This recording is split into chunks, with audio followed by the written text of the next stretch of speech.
Welcome into the latest edition of the Spot Track podcast. Brandon Kravitz here along with the money man, Mike Ginnitti. The sports world is on fire right now. No slow season around here. And this episode brought to you by Bettor Edge, our go-to social sports betting platform offering better prices, softer lines, daily contests, and weekly competitions. Eliminate the juice and put the power back in your hands. It is the smart financial thing to do. Sign up for the first time. You'll get $20 on the house. Just use the promo code SPOTTRACK at sign up. That's bettoredge.com. Bettor Edge also offering new markets now. So if you want to play along as the games are going on, they have flash markets that are available too. Go check it out. Download the app on the Apple Play or Apple App Store. And what's the other one? The Google Play. Here. Welcome to the show, Mike. How you doing? Good. That's a bit of a hangover from that sports night, so let's get into it for sure.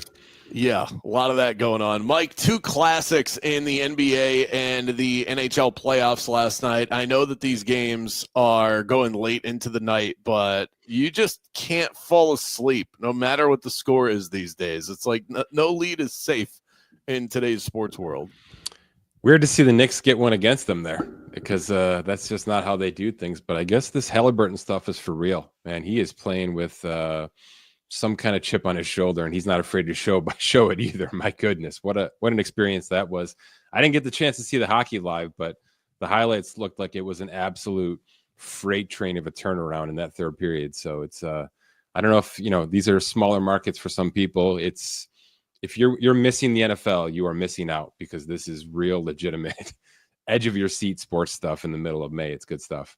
I feel pretty confident in saying I'm sitting in between that fence where I do miss the NFL, but also love what we're watching right now. And I mean, really, when you think about it, the quote slow season, it's like a month. Like we get July, cool down. There's not a lot going on, but some sleepy summertime baseball. And outside of that, we've got something rocking and rolling all year long. Let's talk Brock Purdy details. We've got guarantees. We've got total value, no trade clause thrown in there.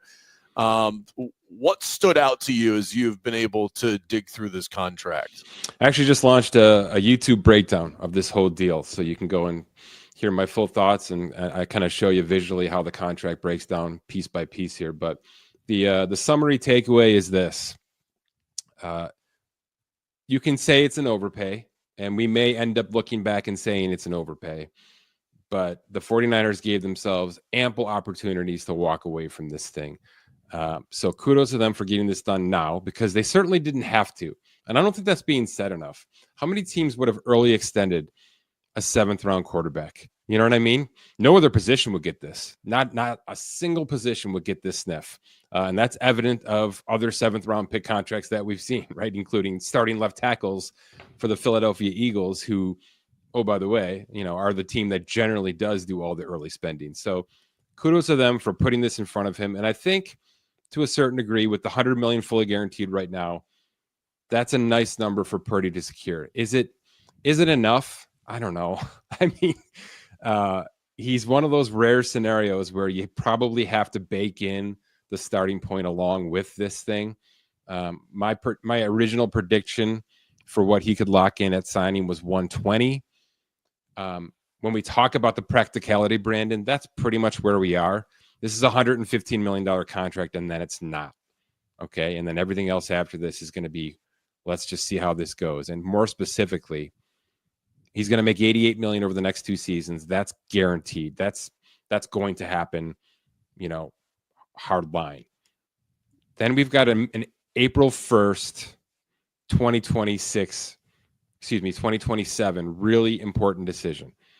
At that point in time, $55 million from 2028 is going to lock in. So that's 1 April early.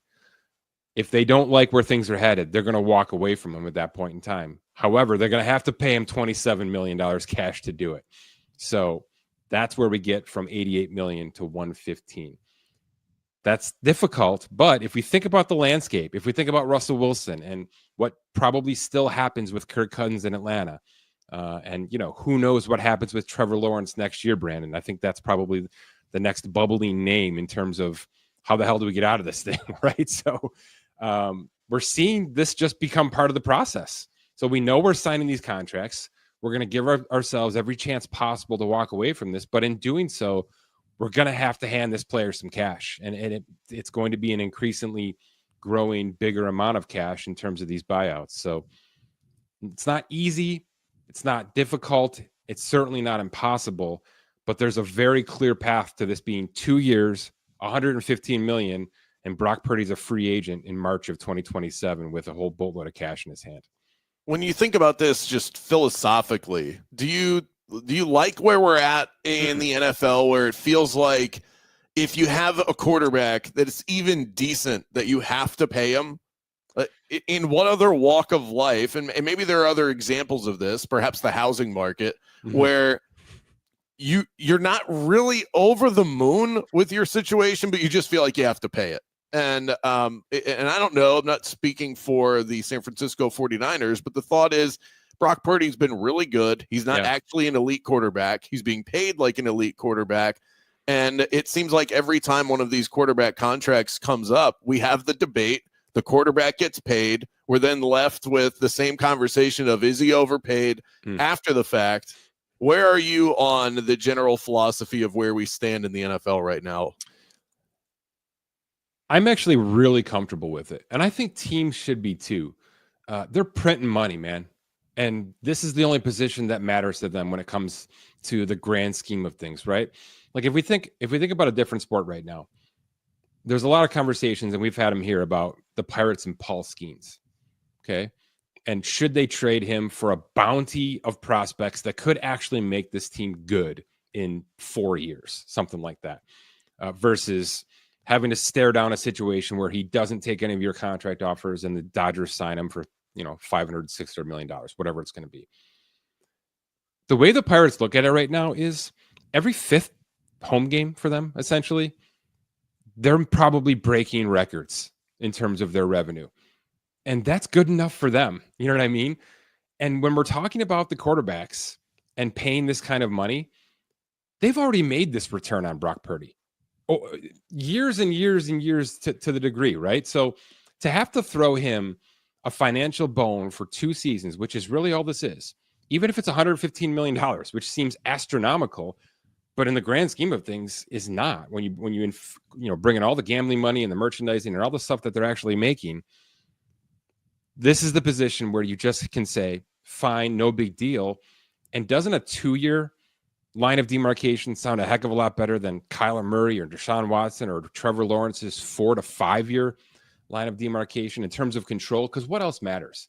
If they're printing money and the money isn't really that important to them, having the control and having the ability to make the decision for themselves is everything. And they have the control in this contract. And I think as long as other teams can kind of follow suit with this second tier, which is what I think this contract says he is, this second tier of quarterbacks, everybody's going to be happy. Players are going to be handsomely paid. They're going to get plenty of opportunities to actually go and get top tier money in their third contract. And teams will be able to bail on this thing as needed after 2 or 3 seasons. That seems like a comfortable landing spot for everybody. I think it's just such a change for myself in the sports media world, where these conversations used to have real teeth to them. Is it worth paying this player this amount of money? And it's not really a conversation worth having anymore. I don't think so. No, it's not. It's just, this is here's the whole conversation. Can your quarterback win games? Yes. Then that's the going rate. End of discussion. And here's the way I'll look at it, because I'll take it out to a deeper level. They're paying Brock Purdy, right? And yes, they've done a lot of subtraction this offseason. You and I have talked about that quite a bit. But they've also paid, right? They paid Kittle. They paid Warner. They're going to do something with Trent Williams, keep him around. They paid McCaffrey last year. And they're not stopping now that this contract's in place. So now that they've paid the primary point in Purdy, they're going to go and spend tens, if not, $50 million more in guarantees to try to make sure that this Purdy experiment can work to the best degree possible.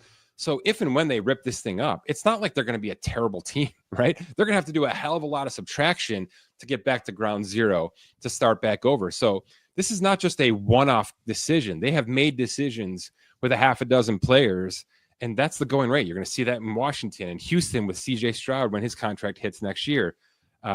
It's an evolving big process because this is a 53 to 55 man roster. And until we can figure out a way to streamline much more of this roster, and I hope we don't, this is just how business goes. And by the way, it's why this league is king. The money part of this and the complexity of the cap and all that stuff is one of the big reasons people latch on to this league, not to mention just how good it is to watch on a screen. But this is why we're here. These Brock Purdy discussions are not going away. They're only ramping up. And that's why in May, people care so much about this sport.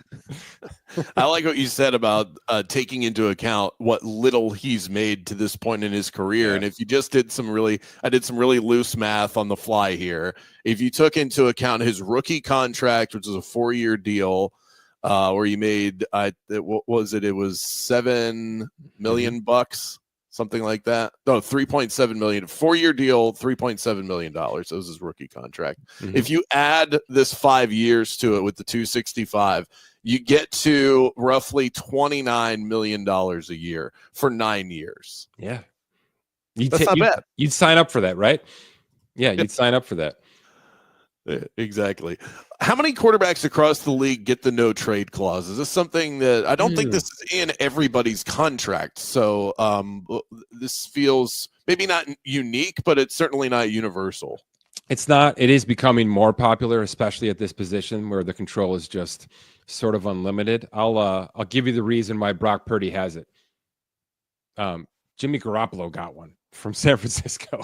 So any agent walking into the door having that in the back of their pocket is going to win that argument. So that's why Brock Purdy has a full no trade clause. It's really not because it's, there's dozens of other quarterbacks that have it, so he should have it too. All right, let's move on to the guy who runs the whole show. How about Roger Goodell? NFL owners are expected to discuss and approve a contract for Roger Goodell. What does that extension look like? We're talking about a guy who in his last deal was making roughly $64 million a year. I don't even know how to price this properly. Maybe you've done some work on this, but how do we even get to a number for the commissioner of the NFL, and what do you expect this to look like moving forward? I don't imagine there's too much more on an annual basis that they're going to offer him. I think it's just sort of like tack on, sort of like a soccer contract. We're just extending you for 2 more seasons, essentially at cost. But look, revenues are up. The cap is up. There's additional sources of revenue, and these are all because of him to some degree, right? He's the face putting all these things out there and securing the television networks and the streaming networks. So it's certainly understandable. It's been a hell of a tenure here, and I thought he would have walked away 3-4 years ago just because of how things were going. And this is just one of those jobs I think that has to grind on you just day in and day out. So I guess $65 million a year is a pretty good reason to stick around. And if that's going to happen through 2027, God bless him, I guess. My goodness. Would his reign ever be in question? The NFL is doing such a good job financially, but I also don't think it would change if somebody else was in charge, as long as that person wasn't a complete idiot. It'd be hard to. This isn't the Titanic, there's no iceberg to run into here. As long as you just keep the ship afloat, you should be printing money. I'm almost thinking like I'm a little surprised they don't run this like we run the president of the United States. Like you get 4 years and then we need some new ideas in the building. He had a run there where I know it was contentious. It was the player discipline stuff, the Ray Rice and the Kareem Hunt. That was a rocky road, obviously, and I'm not sure he handled that. And I'm not sure the league really has that locked down just yet in terms of consistency and transparency. And then there was obviously the COVID stuff was really difficult for a lot, but the NFL sort of pushed through that quickly. And then we had that big concussion era, that big concussion run where, the medical side of things was really becoming the forefront. We had documentaries and all sorts of things out there. And here's the thing, and here's why I don't think anybody's jumping to get this guy out of the seat. Doesn't it just feel like those things have gone away? Like me saying it right now, I'm the only person talking about the NFL today, saying those things right now. Nobody's talking about it. Nobody's talking about how how inconsistent the disciplinary actions of the NFL are. We've got, Jordan Addison is having a disciplinary problem right now stemming from last season. Nobody's talking about that unless you're probably, a beat reporter for the Minnesota Vikings trying to construct a 53-man roster for September. He's done a really nice job of sweeping things under the rug. And I'm not saying that's a positive thing. I'm saying if I'm an owner in the NFL, that's 2 thumbs up, right? Like, let's just keep this train moving, and anything that's trying to stand in its way, let's do our best to squash it. He has succeeded in that with internationals and all sorts of things. But I will say that right now, he's probably as positively viewed internally as he's ever been. If you were to, I'm going to really put you on the spot here. Rank the big. Should we do a draft, a commissioner draft? Let's do this. Yeah, all right. Okay. Now, with the number 1 overall pick, Mike Ginnitti, who you got? Insert ESPN's draft chime here. I've got to take Goodell. I mean, everything about the league is 100%. It's maxed out. So it's not really close. So I'll take Goodell, and I'll put you on the seat with number 2. All right. Yeah. And then, hey, I think this spells out exactly why he's getting extended, because if I had the number 1 pick, I'd probably be taking Goodell as well. He's already gotten through the biggest mess of his professional career. At least we think. We'll see what happens moving forward. Yeah. Adam Silver, I feel like he could be better at his job, but the NBA does feel like it's trending up, not down. They just signed a $76 billion TV deal, so that's worth a little something. Internationally, the league has never been healthier, so I will take Adam Silver, an imperfect prospect, but certainly number 2, because I am not about to take Rob Manfred. So go ahead. Oh, would he be last on your list? I'm struggling here. Yeah, no, this is a tough one because Gary Bettman has not exactly grown the sport of hockey like you would hope. I think I would take Manfred 3rd, but really, I mean, both of these guys are riding the bench. I'm going to take Manfred for a couple of reasons. And boy, I did not see this pod going here, but good for us. This is good stuff. I'm going to take Manfred because he is obviously all in on evolving this sport. He is listening to the right people, whether it's, Theo Epstein, all the younger people that have come in and say, these are the things we want. He is at least through the minor league system, through the other systems, the Grapefruit League, he is trying everything. And look, you can say what you want about, this Hall of Fame stuff. It's progressive, right? It is talking points in May when we're dealing with a lot of rainouts and some weird other stuff, right? And by the way, injuries as well, which is something he's trying to squash himself. So he has been progressive. He has made mistakes. I don't agree with a lot of things. He's been extremely aggressive with this TV stuff. And I don't know if you read recently that it looks like NBC and Peacock are going to take over this ESPN deal, and that NBC may have 12 months of Sunday night sports, take us right through baseball and football as the major Sunday night broadcast. That's a big win for Manfred because he's latching on to arguably the best NFL broadcast that they have going right now from a ratings perspective. So he's pushing back on even ESPN and things like that when the money isn't as big and frivolous as it's been in the past. So I'll give him the 3rd spot, and I'll say there's some good things coming down the pipeline. We'll see where we get. I do appreciate the rule changes, and so much of what have you done for me lately. That was 2 seasons ago, and so already escaped my mind. I'm thinking about the beef that he had with ESPN, and I appreciate his stance on that. You sold me on Rob Manfred. Had I been given this pitch prior to the number 2 pick, I would have really been on the fence between him and Adam Silver. Obviously, we have not put a lot of legitimate thought into this, so this is all happening on the fly. 4th and final pick, I'm going to go with Kathy Engelbert, the WNBA commissioner, and Gary Bettman's going undrafted. Oh my here. God. Bettman, your best idea is, I know, we'll play hockey outdoors. I need better than that. I love the way that the WNBA has wrapped their arms around this new era. They've done a really good job promoting the league, so I'm going to go with Kathy. It's a phenomenal zag. Let's end right there. That's beautiful. All right, let's talk about Adam Silver's prized MVP. Shai-Gilgeous Alexander took home the award. 71 first-place votes, just 29 for Nikola Jokic. SGA now available for what I am going to deem the super-duper max 5 years, $380 million. That's 76 per season. So I'm sure he will sign on the dotted line as soon as he can. How soon will he be signing that? Yeah, he can start this offseason. There may be a timing thing where he's going to have to wait till after 2025 and then essentially be on an expiring contract to fully get the 5 years. But with the Supermax, generally speaking, you can do it with 2 years remaining. I don't see a reason why Oklahoma City would wait with that offer. He is clearly the him guy, right? And the pieces around him are exceptional to the degree of where we all believe they're going to win this championship in the next couple of weeks.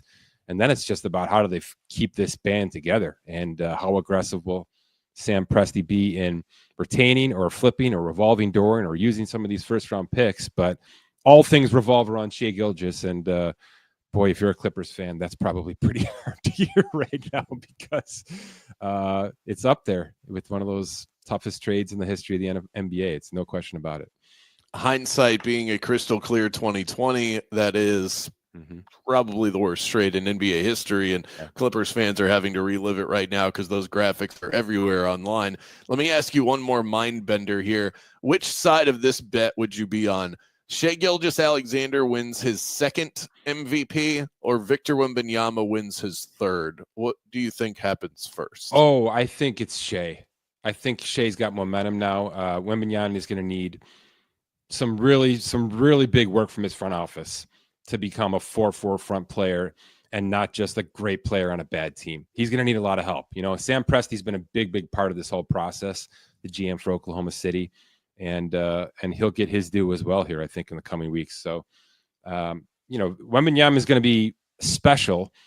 He may be more, by the way, the honest conversation is going to deflate his ability to win an MVP. So if San Antonio is in that conversation, then that makes it an even worse outlook. But how about this quickly, Brandon? These Final Four teams, if you think about the star on these Final Four NBA teams, with the exception of Anthony Edwards, right, who was homegrown drafted, every star was acquired via trade. Jalen Brunson, acquired from Dallas. Shai-Gilgeous, acquired from the Clippers, right? And then obviously Tyrese Halliburton, acquired from Sacramento, who gave every great team a player for the playoffs here going forward here, if you look back at their timeline. And they're going to do it again, I think, this offseason with Markkanen and maybe a couple others. So trades are everything. I mean, even just looking at Minnesota and New York, the big trade that they made to each get them to the position where they are right now was with each other, which is so bizarre. It's the opposite of what we're talking about with SGA getting traded from the Clippers and that being one of the worst decisions ever made. These are the perfect trades where you have two teams that got better because of the deal that they made with each other. Cat is perfect for the Knicks, and Anthony Edwards plays really well with Julius Randle and Dante DiVincenzo and opening up the floor a little bit more. So it's worked for everybody. But you're right, because I think you can throw Minnesota in that grouping of all of these teams are where they are because of the trade market in the NBA. I might do some actual homework on this because I can't stop thinking of players that were acquired via trade, right? It's Gobert, it's OG Anunoby, it's everybody. It's Josh Hart. It's everybody that we're talking about here in the postseason was acquired via trade, and we've known for long, all of them, right? I mean, can't stop thinking about it. I'm going to see just what percentage of these starting fives was gone that way, and I'm going to guess it's in the 80s. It's that big. Yeah, trade, and then you trades, and then if you can draft well in the teens, like Aaron Nesmith, who I think just hit another 3. He was drafted at 14. I mean, getting those kind of steals in the NBA draft, invaluable. Let's get to our quick hits to wrap today's episode. More WNBA talk. Caitlin Clark's first game this season against Angel Reese, the shove heard around the world. That game had a higher average viewership mark than the Mets and Yankees on ESPN this past weekend. Does that say more about the Caitlin Clark effect or the downfall of baseball ratings? I have the numbers for you, but let me pull those up. That's a good question. I mean, Mets Yankees should be doing better, but it is May. It was 2.7. 2.7 million average viewership for the Fever and the Sky, 2.5 average for Mets Yankees. But that's prime time Mets Yankees, the biggest market in the country. Yeah, prime time Sunday night, and it is the opener though for that WNBA season. So I guess there's a little bit of a crossover there. It's just all good. Can I say it that way? It's just really good. And obviously the backlash has kept that WNBA conversation going for an entire week. And that's a real rivalry. That's a real deal must see now that these networks are going to latch onto for sure. And that's couldn't be healthier for this league right now in terms of where things are headed. It's just phenomenal. I'm headed to Chicago at the end of July, a birthday celebration, going to head to Wrigley. It's the first time in my life that when going to a city, because the flight has been booked, I checked the WNBA schedule to see if I could go to a game. And Caitlin Clark and the Fever are playing in Chicago 2 days before I show up. You got to change that flight. Might have to. That extends the trip a little bit. The hotel is not cheap. So did you not check out the White Sox schedule? You missed that one. I didn't get around to that. Don't even bother. You can Cubs, just walk Sky. up to the box office. You can hand them $1 bill. They'll let you in. You can just walk up to the stadium. That's probably gonna be an impulse decision if the Wrigley goes well and I want to double down on baseball. This next question, I'm not sure if I'm serious or not. You can be the judge of that. Saquon Barkley has been named the cover man for Madden 26. Should he decline it because of the curse ramifications? I can tell you right now, locally here in Buffalo, the Hard Knocks curse conversation is in full effect. So, okay. So I think I have to believe all of these things. I don't think he's going to decline it, and I think he's going to be just fine. I knock on wood here, but look, it's a real thing. There's actual data, and me and analyzing the numbers. It's just one of those things where, freakishly speaking, if you get promoted early on in August, something happens to you in September. So hopefully not the case, but yeah, who will be the first athlete to decline the Madden cover because of this reason at some point? I'm going to say Caleb Williams. Yeah, probably because he's not offered enough for it. If Saquon Barkley tears an ACL, heaven forbid, then I think maybe moving forward. But we do have it's not so much a quarterback curse. That's the thing that I realized in digging back through the history of this. The quarterbacks are okay. They're relatively unscathed. It's any running back, wide receiver, or tight end. Do you have any gambling or betting people on your radio shows ever, Brandon? Yeah, many times. Ask the question if being on the Madden cover changes the lines for a player. Because of what we're talking about, do they actually are they going to change Saquon Barkley's over-unders because he is on the Madden cover and there's a greater risk for him, hypothetically speaking? So I can tell you just based off of experience that does not happen, but in fantasy, absolutely. And I think because people who bet sports are much more analytical for the most part, at least the ones that are moving lines. They're not worried about curses and silly things like that. There's not as much superstition in that. It's much more math-based. Fantasy, it's all it's basically like reading horoscopes. So it'll drop a guy a spot or two. There's something to that.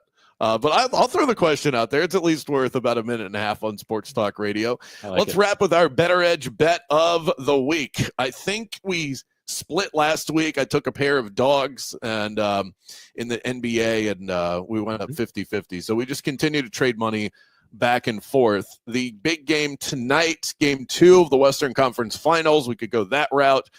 Minnesota, again, a 7.5-point underdog against OKC. Perhaps we could go series also. I'll let you decide which route you want to go. Even hockey, I would not mind looking away of the Panthers and Canes. Yeah, that Florida team looks like they're primed to be a dynasty here. And they're underdogs again, plus 110 on the money line. So I'm going to guess you're going to like them too. I'm going to take Minnesota with the 7.5. I just think they're going to keep it close, if not maybe outright win this one. Maybe a little bit of a walkthrough game for OKC, who know they at least got their one. And they have kind of control of the home field advantage now. So I'll say Minnesota at least keeps it close tonight. All right, I will take the other side. I think Minnesota, they should be primed for a bounce back, but OKC, when they win a game, they tend to cover it just in the way that they play, and they avalanche those points. This episode presented by Bettor Edge. Sign it up, try it out, bet with your friends, bet with us over at bettoredge.com or on the Bettor Edge app. Just use the promo code SPOTTRACK and enjoy $20 at sign up. Also, do us a favor, rate and review the pod that you're enjoying right now, and make sure to visit spottrack.com for all of the latest in the sports contractual world. Till next time, Mike.